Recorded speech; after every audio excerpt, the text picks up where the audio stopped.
Hey viewers, আসসালামু আলাইকুম। Welcome back to my channel Sania Kabir recipe. আমার আজকের রেসিপি গোলাপ জামুন মিষ্টি। কিভাবে গুঁড়া দুধ দিয়ে পারফেক্টভাবে গোলাপ জামুন মিষ্টি তৈরি করতে হবে তার সকল টিপস সহ আজকের রেসিপিটা খুবই সহজভাবে শেয়ার করছি। ভিডিওটা শুরু থেকে শেষ পর্যন্ত দেখবেন, আশা করি সবার কাছে ভালো লাগবে। ভালো লাগলে একটা লাইক দিতে ভুলবেন না। তাহলে চলুন দেখে নিই মিষ্টি তৈরি করার পুরো প্রস্তুত প্রণালী।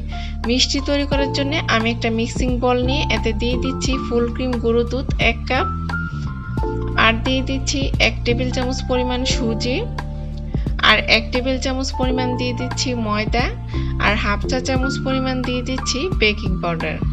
দিয়ে এখন শুকনো উপকরণগুলো খুব ভালোভাবে মিক্সড করে নিচ্ছি।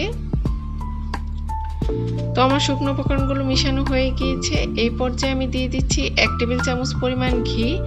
দিয়ে হাত দিয়ে ঘিয়ের সাথে এই শুকনো উপকরণগুলো খুব ভালোভাবে মিক্সড করে নিতে হবে। অবশ্যই একটু সময় নিয়ে এই কাজটা করতে হবে। তো আমার মিশানো হয়ে গিয়েছে। এই পর্যায়ে আমি দিয়ে দিচ্ছি আগে থেকে ফেটিয়ে রাখা একটা ডিম।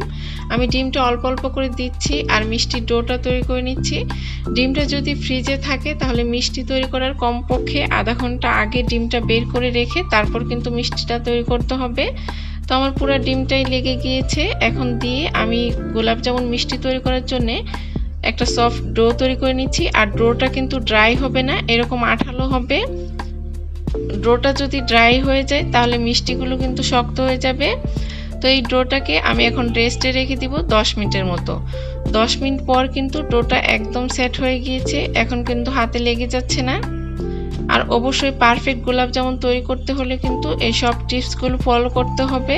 তো এখন হাতের মধ্যে একটু ঘি মেখে নিয়ে এই ডো থেকে একটু একটু মিষ্টির মিশ্রণটা নিচ্ছি আর হাতের মধ্যে এভাবে প্রেস করে নিয়ে আমি গোল একটা বলের মতো গোলাপ জামুন মিষ্টি শেপটা তৈরি করে নিচ্ছি। এই তো মিষ্টিটা তৈরি করা হয়ে গিয়েছে।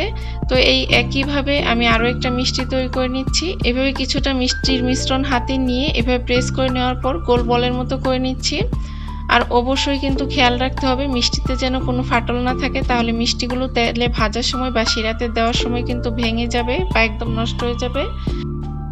চুলায় একটি প্যান বসিয়ে দিয়ে পর্যাপ্ত পরিমাণে তেল দিয়ে দিয়েছি। আর তেলটা যখন হালকা গরম হবে, মানে একটা আঙ্গুল চুপিয়ে রাখতে পারবেন, এই পর্যায়ে আমি মিষ্টিগুলো দিয়ে দিয়েছি। দিয়ে 6 থেকে 7 মিনিট এভাবে রেখে দেওয়ার পর আমি জালটা মিডিয়ামে রেখেছি। আর এভাবে এখন উল্টে পাল্টে কিন্তু মিষ্টিগুলোকে ভেজে নিব। মিষ্টিগুলো কিন্তু ফুলে দ্বিগুণ হয়ে গিয়েছে।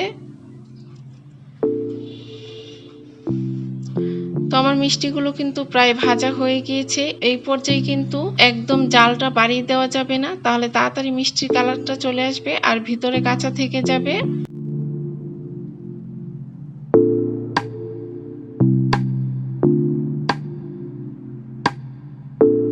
এই পর্যায়ে মিষ্টিগুলো তেল ঝরিয়ে চুলা থেকে উঠিয়ে নিচ্ছি। আর মিষ্টির জন্য শিরাটা রেডি করে নিচ্ছি। চুলায় একটি প্যান বসিয়ে দিয়েছি আর এতে দিয়ে দিচ্ছি 1 কাপ চিনি আর দিয়ে দিচ্ছি 1.5 কাপ পানি। এখন দিয়ে দিচ্ছি 4টা এলাচ। এলাচের মাথাটা একটু ফাটিয়ে দিয়েছি, এতে ফ্লেভারটা খুব ভালো বের হয়ে আসবে। এখন অপেক্ষা করছি চিনিটা বলক আসা পর্যন্ত। চিনিটা যখন বলক চলে আসবে খুব ভালোভাবে, এই পর্যায়ে আমি মিষ্টিগুলো দিয়ে দিচ্ছি। আর মিষ্টিগুলো কিন্তু গরম অবস্থায় দেওয়া যাবে না, হাতে হালকা গরম লাগবে এই অবস্থায় কিন্তু মিষ্টিগুলো দিতে হবে। একদম গরম অবস্থায় দেওয়া যাবে না, আবার একদম ঠান্ডাও করে ফেলানো যাবে না। তো এখন মিষ্টিগুলো দিয়ে একটু নেড়েচেড়ে দেওয়ার পর ঢাকনা দিয়ে ঢেকে দিচ্ছি 10 মিনিটের জন্য। 10 মিনিট পর কিন্তু মিষ্টিগুলো অনেকটা শিরা চুষে নিয়েছে। তো এই তো আমার মিষ্টিগুলো কিন্তু রেডি হয়ে গিয়েছে। এই পর্যায়ে আমি মিষ্টিগুলো প্যানের মধ্যে রেখে দিচ্ছি আর জালটা বন্ধ করে দিচ্ছি। আর ফিরে আসছি 1 ঘন্টা পর। 1 ঘন্টা পর আপনারা দেখেই বুঝতে পারছেন মিষ্টিটা কতটা পারফেক্ট হয়েছে। এখন মিষ্টিগুলো পরিবেশন করে দেখিয়ে দিচ্ছি।